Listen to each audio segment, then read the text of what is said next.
Jack Lule, professor in journalism and communication and director of the Globalization and Social Change Initiative. We had a former president who used to say that Lehigh's big enough to be powerful and small enough to be personal. And I think there's some truth to that. When I first got into university life, I was coming out as a journalist. And so my passion then was writing. What was surprising to me over the years was how much of a passion I developed for teaching about writing and teaching in general.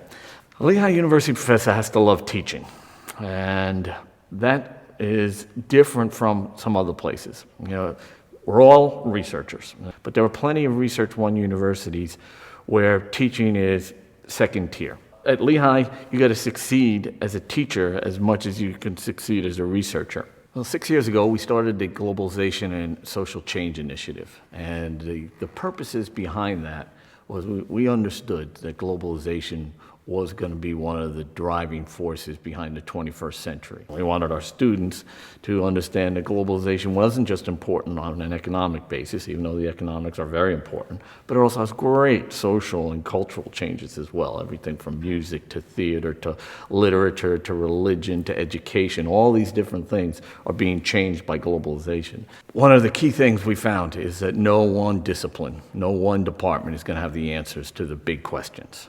And that's why it's an interdisciplinary initiative. We have people working within the initiative from all four of the colleges and from probably 18 different departments. Having students recognize that early on in their education just gives them that much more a heads up on others. Technology is making the world smaller, and in fact the subtitle for the book I'm working on is Global Village, Marshall McLuhan's term that new technology is actually making the world into a kind of village. It's why students need to have a much better understanding of that. Not just students in the United States, but students around the world. We grow up in a particular culture and a particular time. Education's one of its basic missions then is to break students out of that and help them understand the larger picture and the larger world in which they're certainly going to be working.